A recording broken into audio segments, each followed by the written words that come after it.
New Jersey's 2025 governor's race is heating up, and the latest polls show a tight but steady lead for Democrat Mikie Sherrill over Republican Jack Ciattarelli.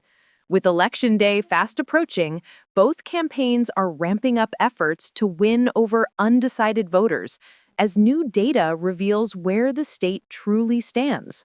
According to the latest polling average compiled from 5 major sources, Rutgers-Eagleton, Fairleigh Dickinson, Fox News, InsiderAdvantage, and Quinnipiac, Mikie Sherrill holds an overall 49.4% support, while Ciattarelli trails with 44.6%.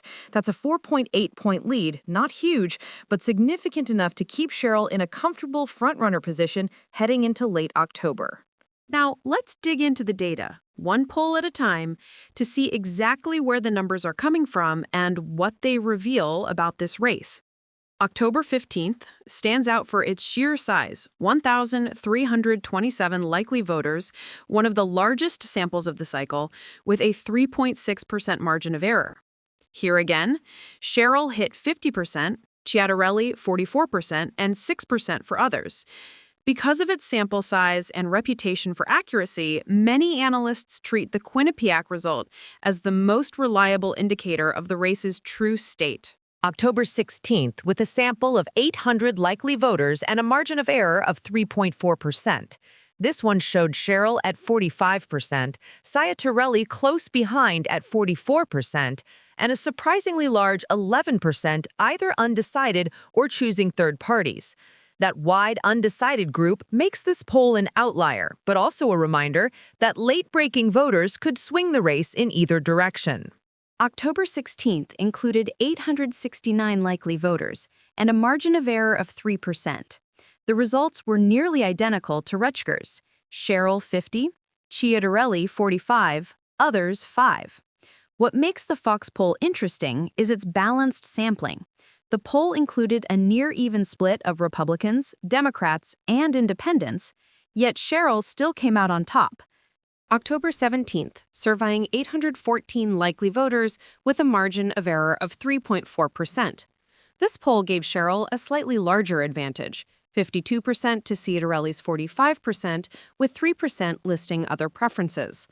October 22, 2025. This survey questioned 795 likely voters across New Jersey and reported a margin of error of plus or minus 4.7%. The results show Mikie Sherrill at 50%, Jack Ciattarelli at 45%, and 5% of voters still undecided or leaning toward other minor candidates. And just after those polls were compiled, a new survey dropped on October 24th, giving us the freshest snapshot of the New Jersey governor's race yet. This latest poll surveyed 1,000 likely voters statewide and meets the criteria for inclusion among select pollsters, meaning it's considered reliable, transparent, and methodologically sound. Here's what it found. Mikie Sherrill, 52%, Jack Ciattarelli, 40%, and 8% of voters say they still don't know or haven't made up their minds. That's a 12-point lead for Sherrill, her largest margin of the campaign so far. Political analysts say this new number could indicate growing consolidation among Democratic and independent voters as the race enters its final weeks. These polls collectively suggest a consistent pattern. Sherrill maintaining around the 49 to 50% mark, while Ciattarelli remains in the mid-40s. That gap may sound small, but it's proven remarkably stable across every survey in October. Political strategists often call that kind of pattern a soft lead, meaning Sherrill's ahead, but not by enough to relax. Given the margins of error ranging from plus minus 3 to plus minus 5%, the race could theoretically tighten further in the final weeks. Mikie Sherrill, a former Navy helicopter pilot and federal prosecutor, first gained national attention as a moderate Democrat from North Jersey. She's focused her campaign on infrastructure, education, and protecting abortion access, issues that resonate deeply in suburban areas. Jack Ciattarelli, the Republican challenger, is a businessman and former state assemblyman who previously came within 3 points of victory against Phil Murphy in 2021. This time, Ciattarelli is positioning himself as a pragmatic conservative focused on lowering taxes, cutting regulations, and restoring what he calls common sense leadership to Trenton. New Jersey has long leaned blue in statewide elections, but not overwhelmingly so. Democrats hold an edge among registered voters, yet the state has shown a history of electing Republican governors, from Christie Whitman to Chris Christie, when voters perceive Democrats as overreaching on taxes or spending.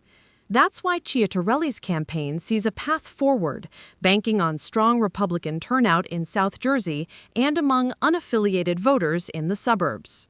For now, Sherrill's main advantage lies in her crossover appeal. Her reputation as a bipartisan problem solver has helped her attract independent voters, especially women and college-educated suburban residents. Pollsters also note her strong performance in Essex and Morris counties, where turnout could determine the outcome. If Sherrill can sustain those margins, she could potentially win by 4 to 6 points statewide, matching current polling averages. Ciattarelli's path, on the other hand, depends on motivating Republican voters who've drifted away since 2021. He's emphasizing economic frustrations, inflation, and rising property taxes, issues that still hit home for many New Jersey families. His team hopes that by focusing on affordability and local control, they can chip away at Sherrill's lead in key swing regions like Monmouth, Ocean, and Somerset counties. So where does the New Jersey governor's race stand tonight? Mikie Sherrill remains ahead, but not by enough to declare victory early. Jack Ciattarelli is still very much in contention, with undecided voters holding the keys to the state's future leadership. With both candidates sharpening their final pitches, the next few weeks promise to be a decisive moment not just for New Jersey, but for the broader political landscape heading into 2026.